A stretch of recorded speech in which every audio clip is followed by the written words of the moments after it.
Assalamualaikum dan salam Sarawakku sayang. Buletin UKAS edisi tengah hari 30 November 2021 bersama saya Fidas Matrang. Fokus berita tengah hari, Kerajaan Sarawak sangat menghargai tugas dan peranan pegawai Jabatan Bomba dan Penyelamat Malaysia JBPM yang bukan sahaja mengawal kebakaran, malah sebagai petugas barisan hadapan dalam memerangi penularan COVID-19. Timbalan Ketua Menteri Datuk Amar Awang Tengah Ali Hassan berkata, pegawai bomba bertindak dalam membantu mengagihkan bantuan makanan semasa penguatkuasaan Perintah Kawalan Pergerakan PKP dan menghantar vaksin dalam program imunisasi COVID-19 kebangsaan PICK, khususnya di kawasan luar bandar dan pendalaman. Dan kita lihat ya, mereka menghantar vaksin itu dalam cuaca yang tidak baik, ada keadaan banjir, mereka pasti gunakan menurunkan wenci. Dan apatah lagi ya, di kawasan-kawasan pendalaman bukan saja menggunakan helikopter mereka, malahan dalam program pengagihan makanan itu mereka menggunakan jentera-jentera, lori-lori mereka untuk membantu mana yang dibantu. Beliau berkata demikian semasa berucap merasmikan pelancaran bomba komuniti kawasan Terusan, Kampung Long Tuan dan skuad Perisma Suri Balai Bomba dan Penyelamat BBP lawas pada Ahad. Dalam pada itu, Datuk Amar Awang Tengah menyatakan rasa kesal dengan kejadian di mana anggota bomba dihalang mengawal kebakaran dan menganggap perkara seperti itu tidak seharusnya berlaku. Saya tak mahu berlaku lagi kejadian seperti apa yang berlaku. Kebakaran berlaku pada sebuah rumah, tetapi usaha-usaha pegawai bomba kita dihalang. Bukan saja dimati hamun, tetapi dihalang. Ini akan mengakibatkan kejadian yang tidak diingini berlaku. Jadi sebarang usaha untuk menghalang pasukan jambal kita untuk menyelamatkan harta benda kita harus tidak berlaku. Dalam pada itu, Datuk Amar Awang Tengah turut mencadangkan penubuhan bomba bot sebagai alternatif untuk membantu masyarakat di lawas yang mendiami kawasan tepi sungai jika berlaku kebakaran. Katanya tidak semua kawasan di lawas dihubungkan dengan jalan raya dan kampung termasuk kediaman penduduk dibina di tepi sungai yang menjadi jalan perhubungan penting. Jadi saya telah permohonan, malahan saya sudah buat permohonan supaya kita dapat mengadakan bomba menggunakan bot, bomba menggunakan bot. Kerana keadaannya begitu mendesak, kalau sekiranya berlaku kebakaran, untuk kita nak sampai ke tempat itu, sebenarnya kampung-kampung macam ini jalan ada cuma di jalan belakang.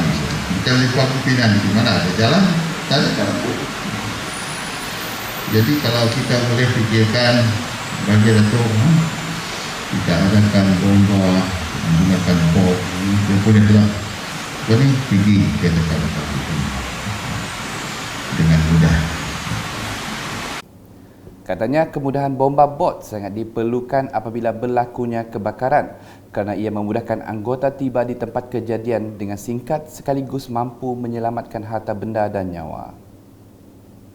Terdahulu, Pengarah Jabatan Bomba dan Penyelamat Malaysia JBPM Negeri Sarawak, Datuk Khairuddin Rahman Elias Husaini berkata, penubuhan bomba komuniti akan dapat memberikan pengetahuan kepada penduduk mengetahui cara dan kemahiran memadam kebakaran awal. Jelasnya, tindakan pantas 5 minit pertama sangat penting dalam memastikan situasi kebakaran dapat ditangani sepenuhnya. Penubuhan bomba komuniti adalah satu semangat untuk kita bersama-sama mewujudkan rangkaian champion, iaitu juara.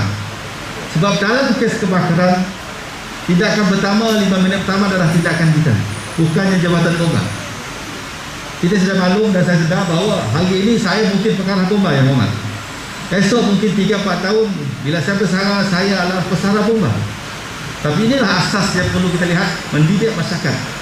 Kerana setiap kita boleh bertindak dalam kecemasan. Datuk Khairuddin juga mengingatkan masyarakat, terutamanya suri rumah, agar tidak panik dan bertindak segera menangani kebakaran awal dari merebak. Sebab itu yang penting dalam program Celek Suri ini, harapan kita supaya suri rumah tidak panik. Sebab bila panik, jadi tanah jerit sini api makin besar.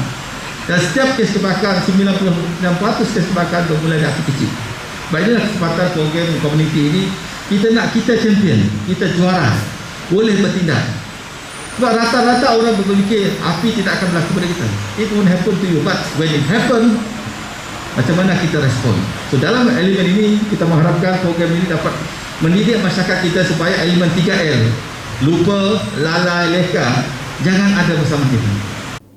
Berita seterusnya, sektor agri-komoditi memainkan peranan penting dengan menyumbangkan sebanyak 20 hingga 30% kepada keluaran dalam negara kasar KDNK. Timbalan Menteri Perusahaan Peladangan dan Komoditi Malaysia, Datuk Willy Mongin berkata, sektor tersebut telah menyumbang kira-kira 200 bilion ringgit kepada pendapatan negara. Beliau yang juga ahli Parlimen Puncak Borneo menjelaskan perolehan tersebut hasil sumbangan dan kegigihan para pekebun termasuk di Sarawak. Dengan adanya sektor agri-komoditi ini, kita telah memberi sumbangan lebih daripada 20%, lebih kurang dalam 20% ke 30% kepada KDNK negara kita, dan kita juga menyumbang lebih kurang dalam 200 bilion kepada negara kita Malaysia. Ini hasil titik tolak tuan-tuan dan puan-puan semua. Beliau berucap demikian dalam Majlis Perasmian Jelajah Agri-Komoditi #Keluarga Malaysia di kawasan Dun Laya serta Majlis Pelancaran Aplikasi dan Pendigitalan Perkhidmatan Lembaga Lada Malaysia MPB pada Ahad. Sementara itu, Datuk Willy berkata Lembaga Lada Malaysia MPB telah membangunkan aplikasi Lada Go yang turut dilancarkan pada majlis tersebut. Katanya aplikasi tersebut merupakan usaha Kementerian Perusahaan Peladangan dan Komoditi KPKK ke arah pendigitalan perkhidmatan yang berterusan untuk manfaat pemegang taruh, pegawai MPB serta pengusaha tanaman lada.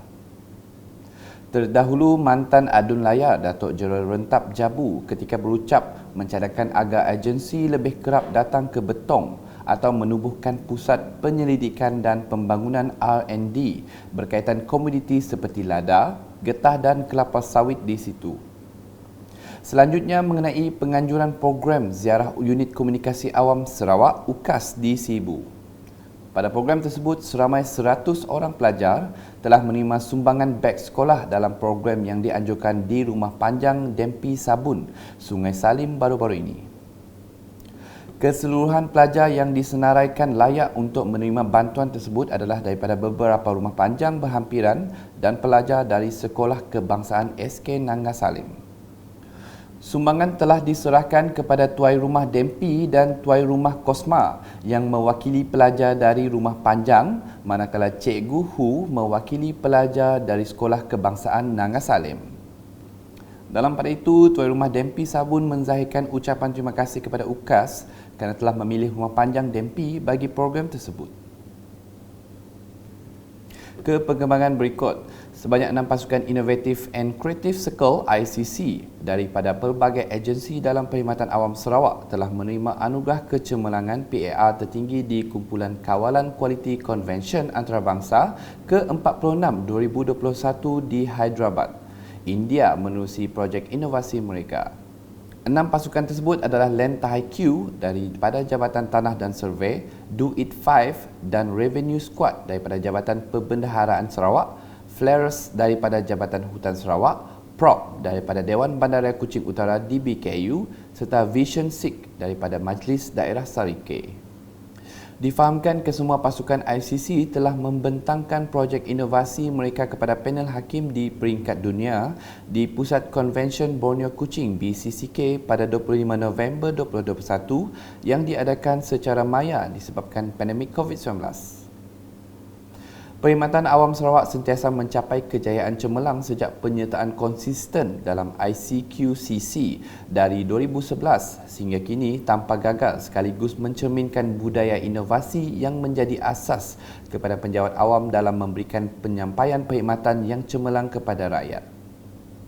ICQCC 2021 kali ini dihadiri 96 negara dari seluruh dunia menyaksikan 496 pasukan bertanding di mana Malaysia diwakili oleh 81 pasukan daripada 50 organisasi dan melibatkan 566 peserta.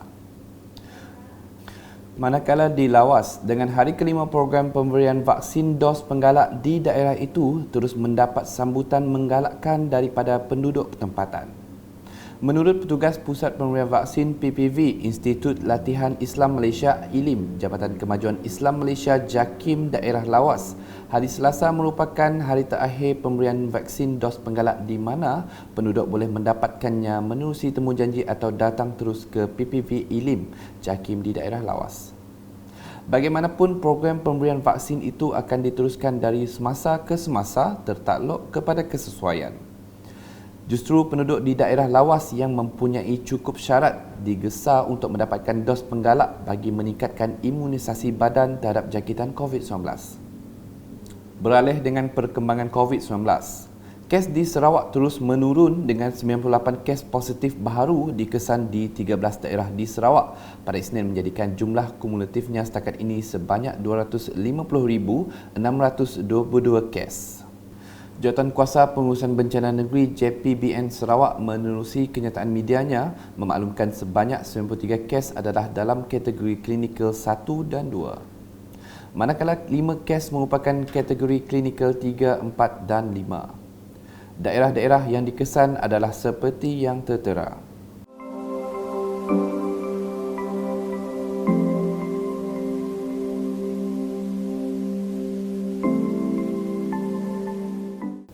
Dalam kenyataan sama, turut dilaporkan 2 kematian yang melibatkan warga emas dengan latar belakang penyakit kronik. Sementara itu, 4 kluster masih aktif iaitu kluster Putai 2 Bukit Mabong, kluster Ensurai Limbang, kluster Jalan Sultan Tengah Rampangi, Kuching dan kluster Jalan Ong Tiang Sui, Kuching. Sekian edisi Tengah Hari bersama saya Fidaus dan kru penerbitan. Berita lebih lanjut boleh didapati di semua platform media sosial UKAS termasuk portal ukas.sarawak.gov.my dan pastikan anda subscribe UKAS channel di YouTube. Salam UKAS.